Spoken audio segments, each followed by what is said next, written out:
In the interview, she says the thing that angers Velma. And if you were president, Tracy, what would your first official act be? I'd make Everyday Negro Day. Before we begin, if you want to see music bios or more good videos like this, hit the subscribe button. And without further ado, on to our feature presentation.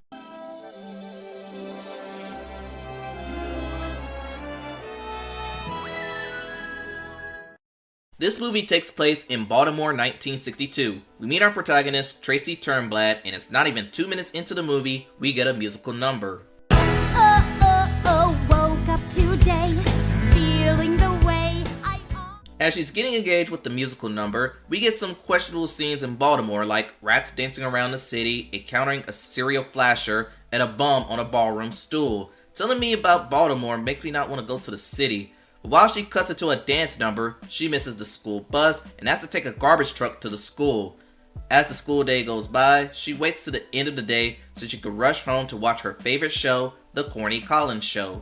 We also meet Penny Lou, played by Amanda Bynes in one of her final roles before going insane. While watching The Corny Collins Show, we meet Tracy's mother, Edna, played by John Travolta. And I know what you're thinking, why is a man playing a woman here? The Broadway play and the 1988 movie had a man in drag playing the mother role, so writers and directors decided to keep in tradition. At the show, we meet Velma Von Tussle, played by Michelle Pfeiffer, in her first major role in 5 years. Travolta actually requested her to fill in that role. She's the manager of the network that broadcasts The Corny Collins Show, and her daughter is a dancer on that show.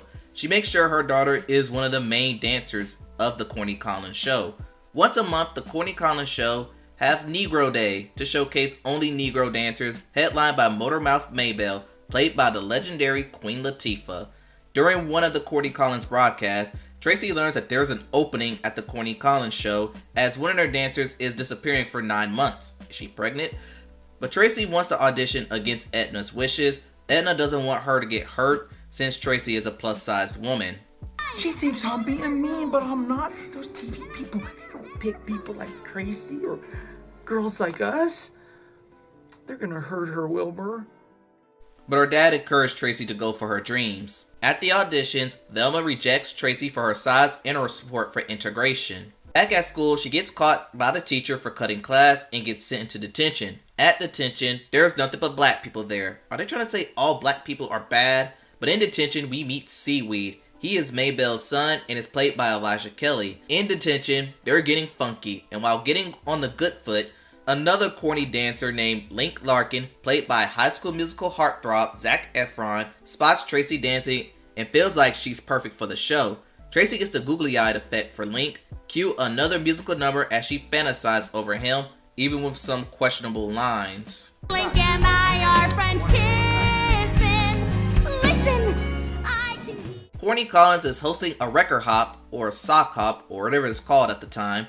One side divided by the blacks, others for the whites. Tracy decides to showcase the move Seaweed taught her, and Link immediately noticed, making Amber jealous. Shortly after, Penny Lou rushes to the Turnblads to tell them that Tracy made it to the Corny Collins Show. During the interview, she says the thing that angers Velma. And if you were president, Tracy, what would your first official act be? I'd make Everyday Negro Day. I read you like tomorrow. Velma gets into an argument with Corny Collins as he wants to integrate his show. Tracy becomes a sensation and is now a threat to Amber as she's now competition for the future Miss Teenage Hairspray pageant. Edna gets a phone call from Mr. Pinky and he tells her that he wants Tracy to become a spokesperson for his company. Upon hearing this, she wants her mother to become her manager / agent, but she has anxiety due to her appearance. After begging, Edna finally steps out. Welcome to the 60s.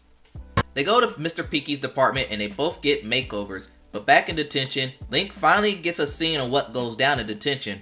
Not long after, Seaweed invites Tracy, Penny, whom he got the googly eye effect for, and Link to a party at Maybelle's record shop.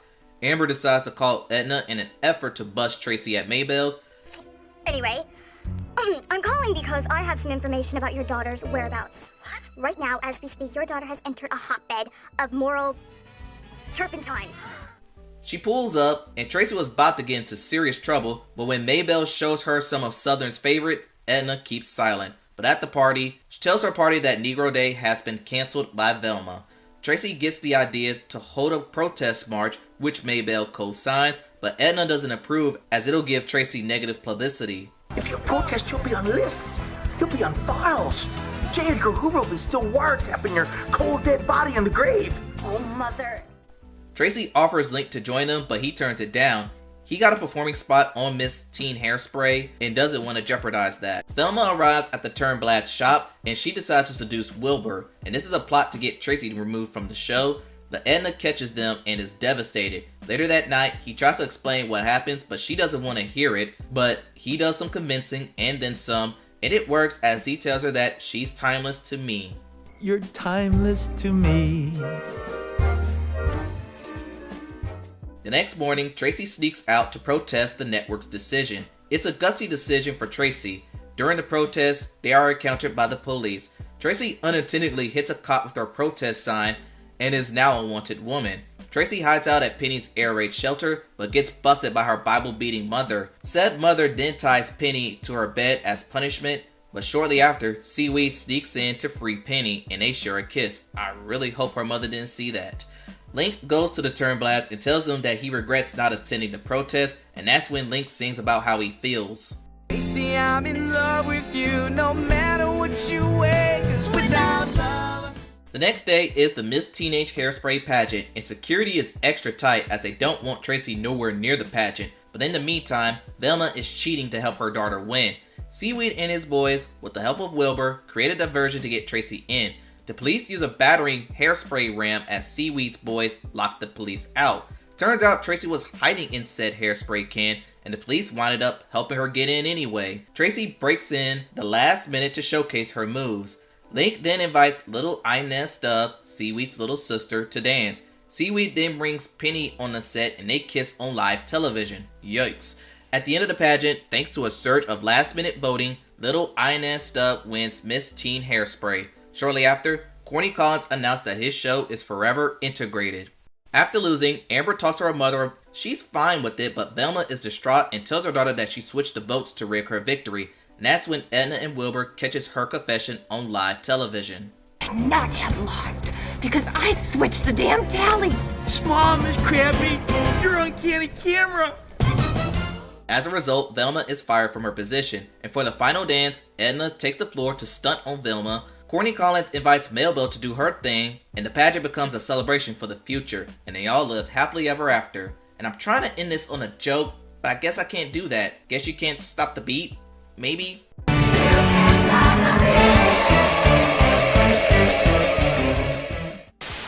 This was my first time ever watching this movie, and all I gotta say is, wow, this movie is full of energy. Everyone brought it to the table, but let's have a discussion with the characters in no particular order of importance. Starting off with Edna, someone who dealt with insecurities, feared her daughter on chasing fame. Not sure it's because of past experience, or the fact that she and her daughter are plus-sized women, and women then are often frowned upon. But I'm not gonna waste time on Velma. Don't give energy towards racists. Seaweed and Penny, every time I see them, I get worried. Remember, 1962, interracial relationships was severely frowned upon, and them kissing on national television remind me of a story of Frankie Lyman when he danced with a white woman on television, and they got that show canceled and all the tapes burned. Yes, the show got integrated, but they need to be careful on how they move, that's all. And then Tracy, our leading lady. I love her confidence, her fearlessness to push boundaries. Don't tell her no, because she'll always find a way to say yes. But overall, for a first time watch, I enjoyed this movie. It's energetic and deserves a watch to all who haven't seen it. And that concludes the Hairspray movie recap. Tell me what you think in the comments below. Please like, comment, and subscribe to the channel. Thanks for watching, and I'll see you next time.